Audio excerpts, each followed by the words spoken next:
She belittled me in front of my boss at a company dinner. I laughed it off. The next morning I left a note. I may not be smart, but I'm smart enough to leave. I moved out while she was at work. I, 31 male, have been with Veronica, 29, for 3.5 years, living together for 2. Last Friday was my company's quarterly dinner. Fancy restaurant, important clients, the whole deal. My boss specifically asked me to bring Veronica because she makes such a good impression. Should have seen that red flag waving. The evening started fine. Veronica looks stunning, charmed everyone as usual. She's got that ability to work a room that I've always admired. Then we sat down for dinner, and my boss, Jerome, started talking about the Patterson project I'd been leading. Your boyfriend here saved our bacon, Jerome told Veronica. That solutions framework he developed? Brilliant. Client signed a 3-year extension because of it. Veronica laughed. That specific laugh. The one that sounds warm but has edges. Oh, Jerome, you're too kind. I'm sure it was a team effort. Besides, I basically had to walk him through the whole thing at home. You know how he is with complex concepts. The table went quiet. Jerome looked confused. She kept going. I mean, bless his heart. He tries so hard. I usually have to explain things 3 or 4 times before he gets it. But that's what partners do, right? We compensate for each other's limitations. My colleague Maria tried to change the subject, but Veronica was on a roll. Like last week, he couldn't even figure out how to update his LinkedIn properly. I had to do it for him. Sometimes I feel more like a tutor than a girlfriend, you know? She patted my hand like I was a slow child. I laughed. What else could I do? Guess I'm lucky to have such a patient teacher. The rest of the dinner was painful. Veronica kept dropping little comments, how she had to check his work emails for typos, how I wouldn't survive without her organizational skills, how she basically co-wrote my presentations. All lies. But calling her out would have made a scene. So I smiled and let her dig her grave. The drive home was quiet. She seemed pleased with herself. I think that went well, she said. Jerome really seemed to respect that I'm so involved in your career. Definitely memorable, I agreed.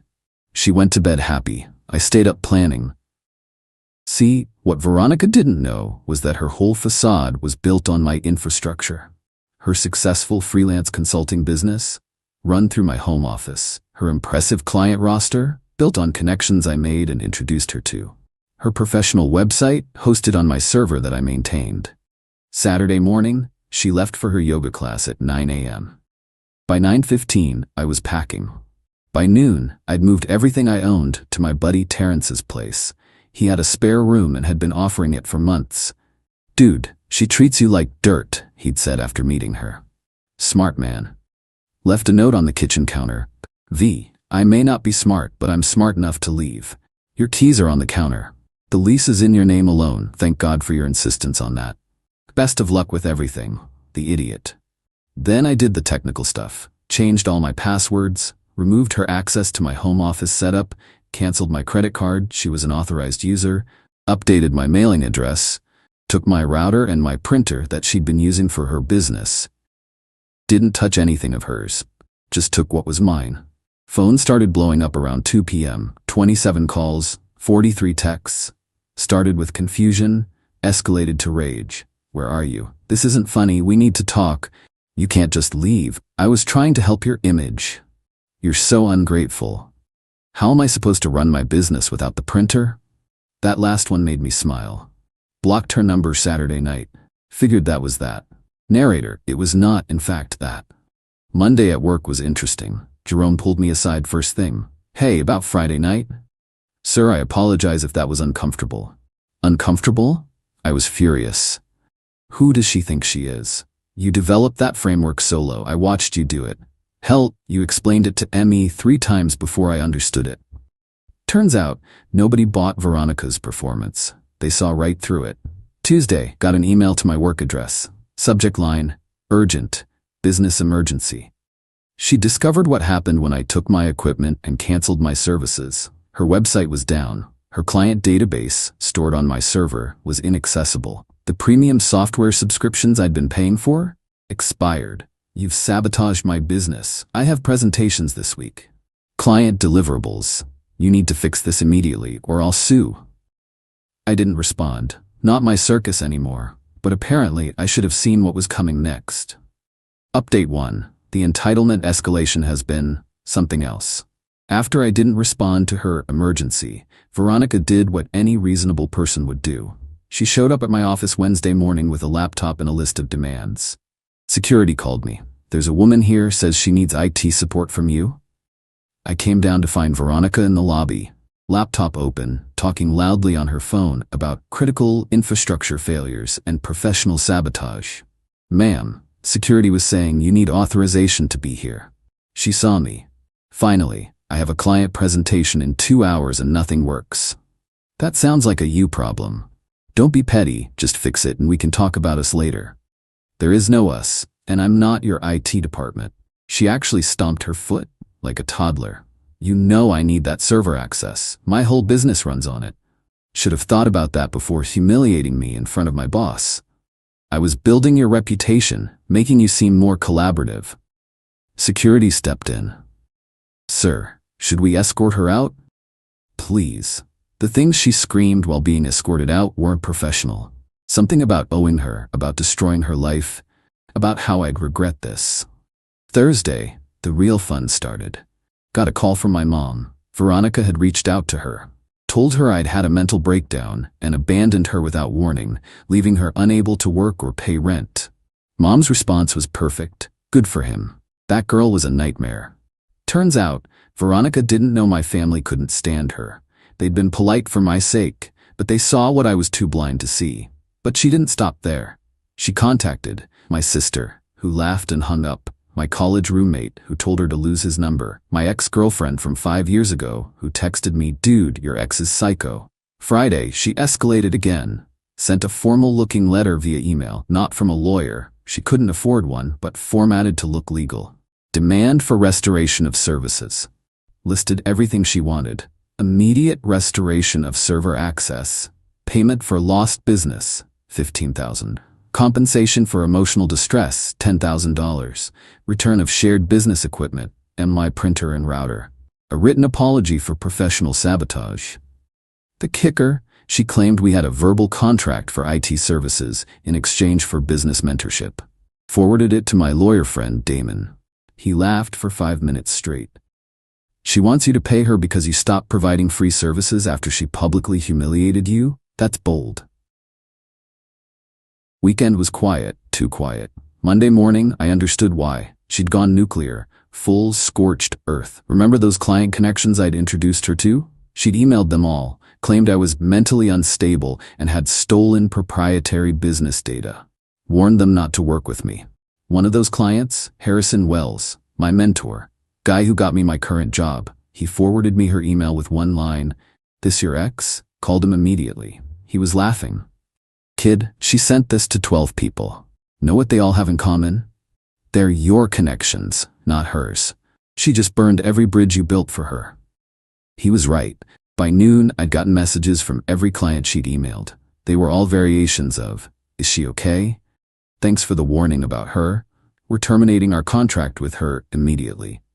She'd destroyed her own business, trying to destroy my reputation.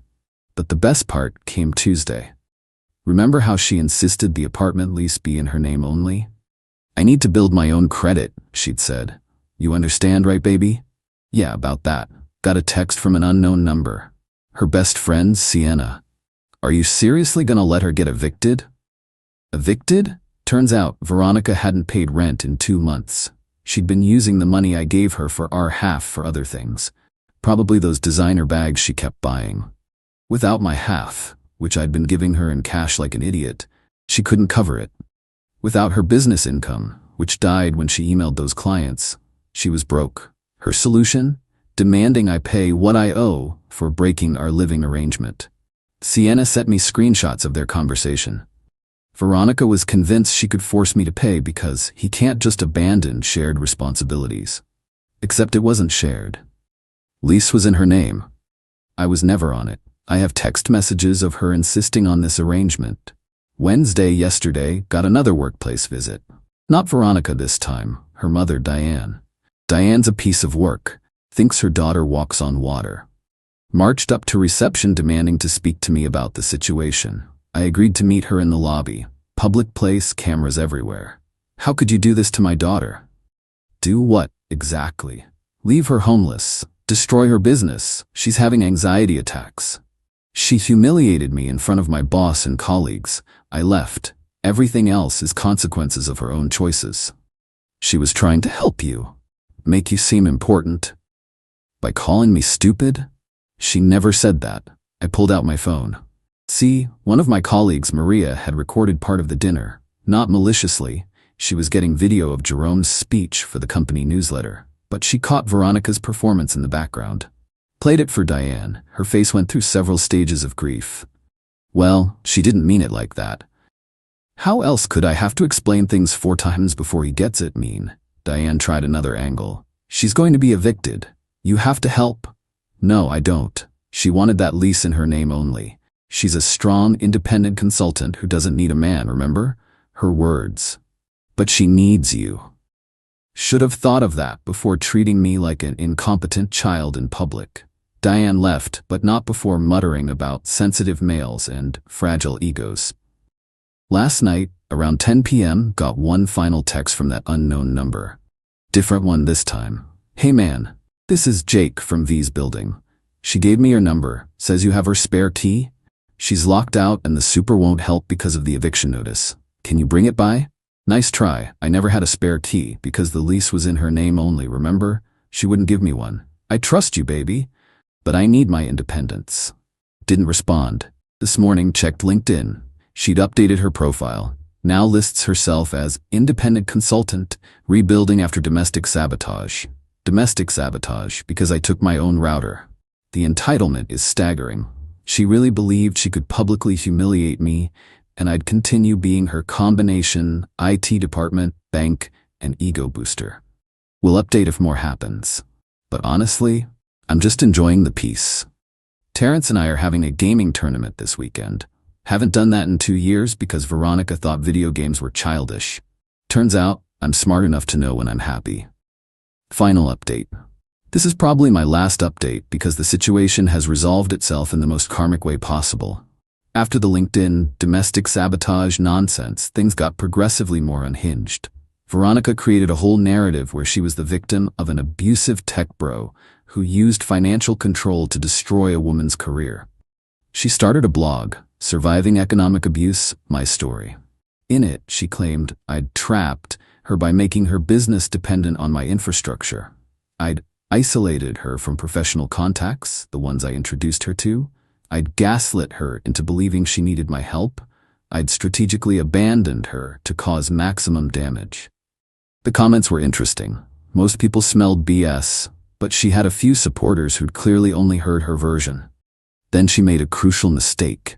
She posted screenshots of our text conversations as evidence of my controlling behavior, including ones where she insisted on keeping the lease in her name only.